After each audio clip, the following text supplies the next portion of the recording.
பணம், நட்பு, உறவு, ஹெல்த், ஆரோக்கியம் எல்லாம் அற்புதமா அமைஞ்சிருக்கு. எனக்கு எல்லா வசதியும் இருக்கு. ஞான தாகமும் இருக்கு.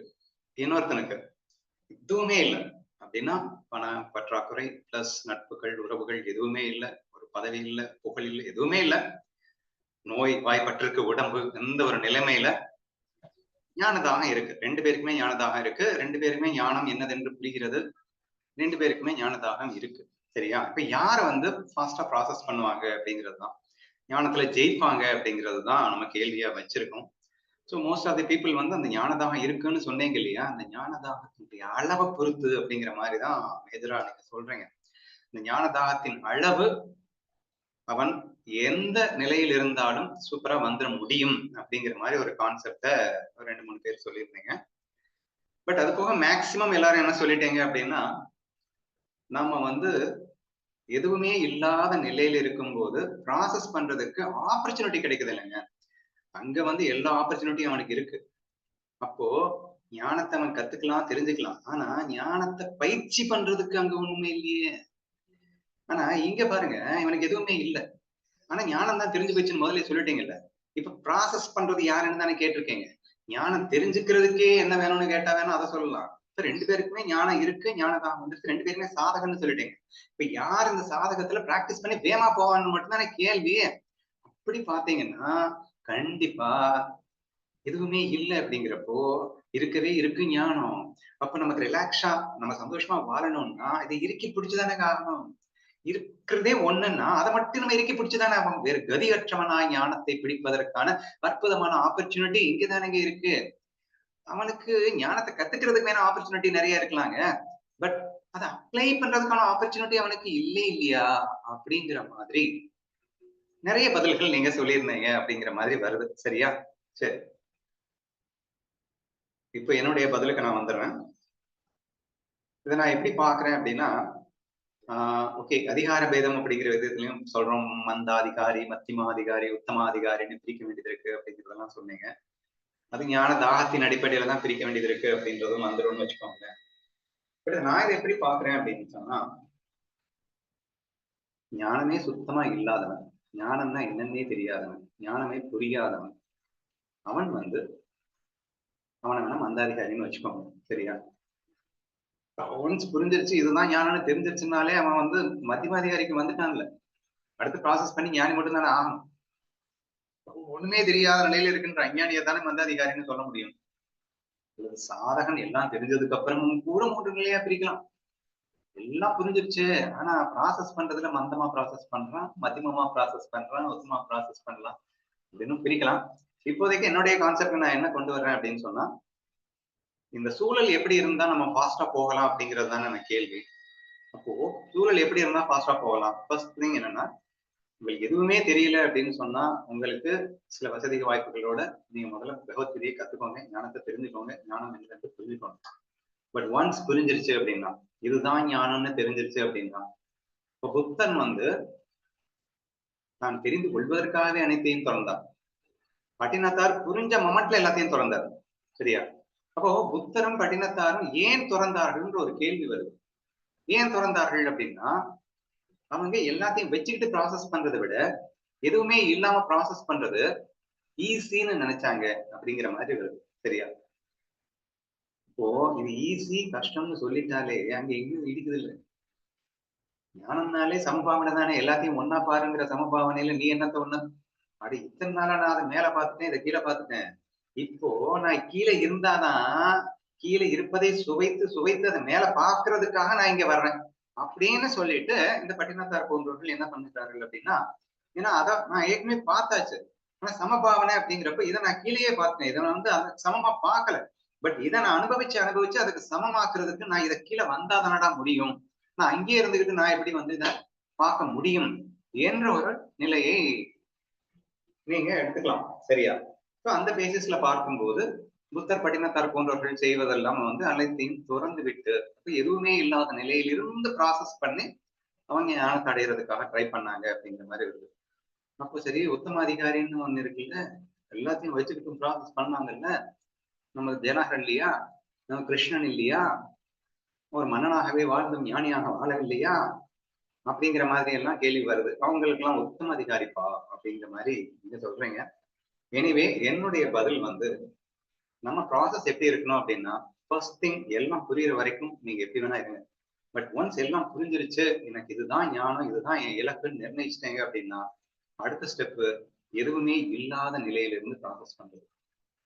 இந்த எதுவுமே இல்லாத நிலையிலிருந்து நீங்க ஒரு மன திருப்தி, ஒரு ஆத்ம திருப்தி, ஒரு சுவையை உங்களால் உணர முடியுமே ஆனால் அடுத்த ஸ்டேட்டுக்கு போகும். என்ன ஸ்டேட்னா, எல்லாத்தையும் வச்சுக்கிட்டும் ஆத்மானுபவத்தை அனுபவிக்கிற ஸ்டேட். கொஞ்சம் இனிமே நான் கேர்ஃபுல்லா கவனிங்க. இனிமே நான் சொல்ல போற ஆன்சர் கொஞ்சம் ஹையர் நாலேஜ்ல இருந்து வரும். Be careful. சொரூப சுகத்தை அடைவதுதான் ஞானம் என்பதை உணர்ந்து விடுங்கள். சொரூப சுகம் என்பது அது சுயமாகவே எல்லோருக்குள்ளும் தானாகவே எப்போதும் இருந்து கொண்டிருக்கின்றது. அது சொரூப சுகம். அதை எப்போது நான் அனுபவிச்சிட்டேனோ அப்போது நான் ஞானியாக மாறிவிடுகின்றேன் என்ற அர்த்தம். சரியா? அப்ப அந்த சொரூப சுகத்தை அடைவதற்கு நான் என்ன செய்ய வேண்டும் அப்படிங்கிறது தான் கேள்வி. இப்ப நான் எல்லாத்தையும் வச்சுக்கிட்டு நான் வந்து ப்ராசஸ் பண்ணினேன் அப்படின்னா, அந்த சொரூப சுகத்தை நான் அனுபவிக்கிறேனா அல்லது மெட்டீரியல் சுகத்தை அனுபவிக்கிறேனா அப்படிங்கிறதுல எனக்கு பெரிய கன்ஃபியூஷன் வருது. So therefore it is very difficult to process because both are sukha அப்படிங்கிற ஃபீலிங்ல.